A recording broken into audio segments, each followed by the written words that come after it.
What's that one thing you regret the most during your relationship with that person? Nothing. Our relationship was far from being perfect, but everything was really memorable.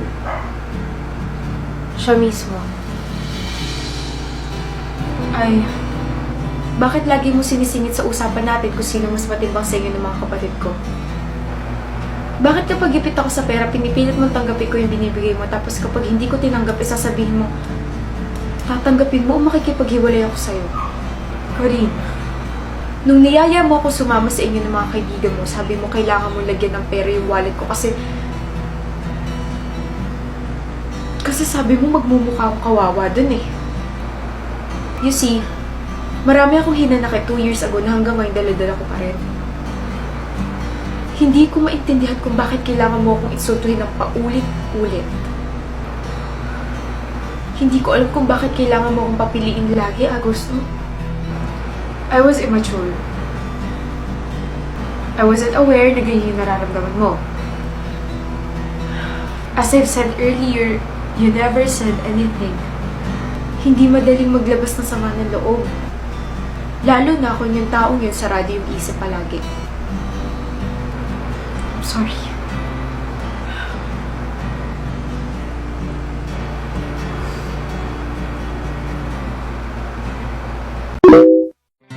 Naiintindihan ko na kung bakit parati mo sinasabi sa akin na selfish ako. Pero sana nagsabi ka ko rin.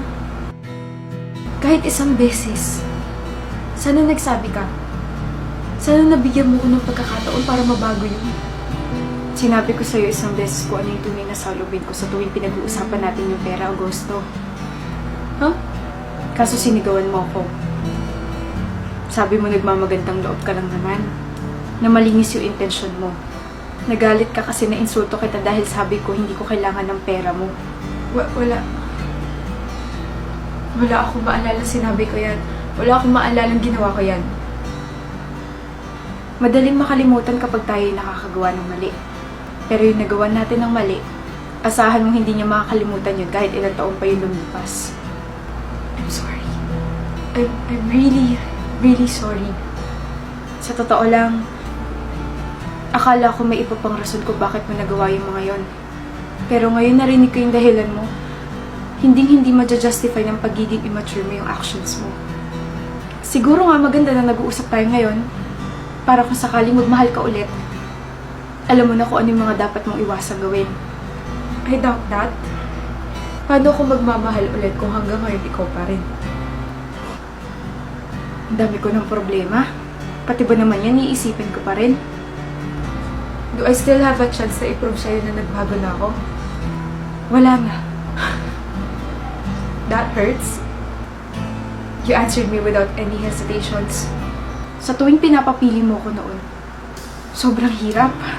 Kasi choosing means I have to lose the other one. Given na hindi ko bibitawan yung mga kapatid ko kasi pamilya ko yun eh. Pero ikaw, hindi kita kayang bitawan noon kasi mahal kita.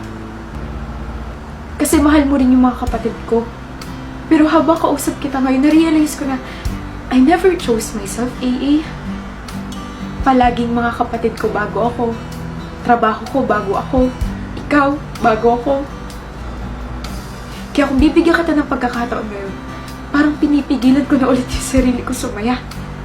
Kahit sabihin mo nagbago ka na, yung mga insulto mo, yung mga paninigaw mo, maririnig at maririnig ko pa rin yun.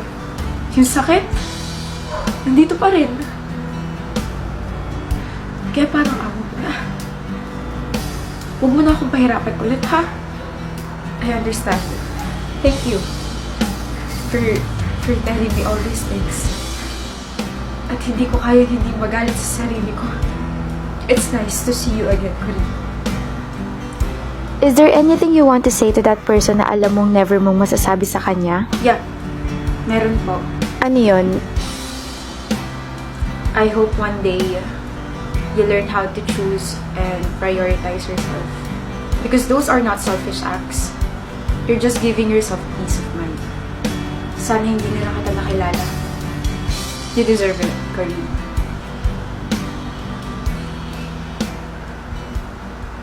I'm just an average man with an average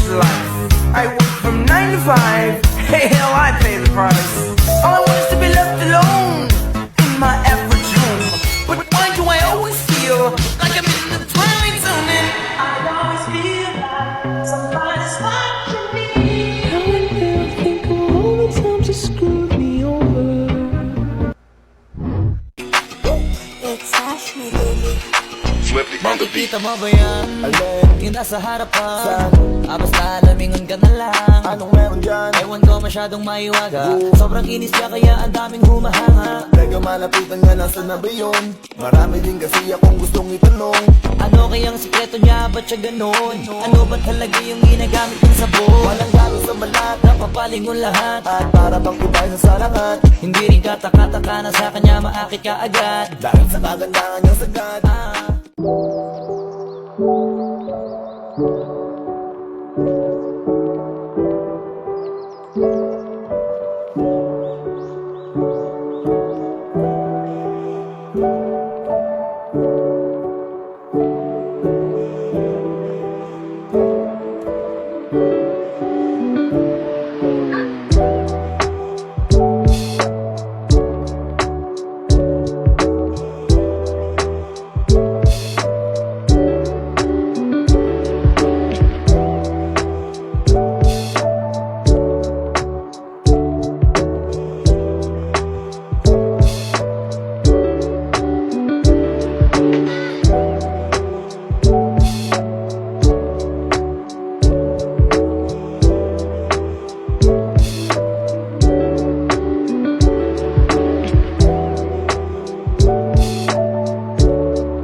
Darating girlfriend ko.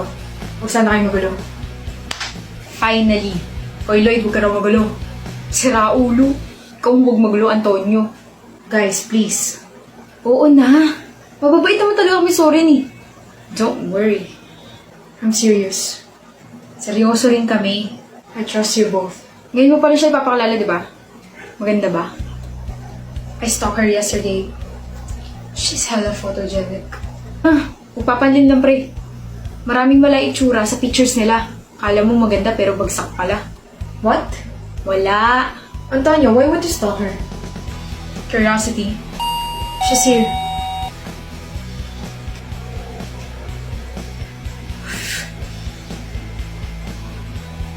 I'm Lou. Nice to meet you all. What's up? I'm Lloyd. Antonio. 7 out of 10. 8 out of 10. Guys, do you need something? Water.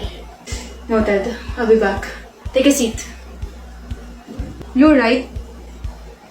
Gano'n na kaya katagal ni Zorin? 1 month. Ano gusto mo sa kanya? He's smart and may sense kausap. Matalino at may sense nga kausap. Pero alam mo bang hindi loyal yan? Kahapon nga lang may kasamang babae yun eh. Magka-holding hands pa sila. Sa aming tatlo, si Zorin ang pinakamatinig sa chicks. Hindi kasi seryosoy nun. Maraming babae yun. Ang lukot-lukot siguro ng buhay niyo, ano? Ano? You're both shameless and disrespectful. Tama nga talaga na my boyfriend's friends will never be my friends. Seryoso mo naman masyado. Well, the fact that you rated me means pasok ako sa standards niyo. But too bad. Mas gwapo pa talampakan ng boyfriend ko kaysa sa inyo. Sabi mo?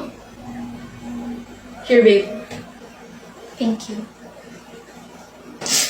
What the? Yo! That's rude. Mas rude kayong dalawa. Aalis na ako, Zorin. Thank you for the warm welcome. Sama na ako. Really, Zorin? Iiwan mo kami? Yeah. Look. Isang taong mahigit ko siya niligawan. At ayoko mawala siya sa akin dahil sa inyo. Nakiusap ako sa inyo kanina, di ba? Alam ko mga siraulo kayo pero wala akong kaibigan na bastos. Yun lang.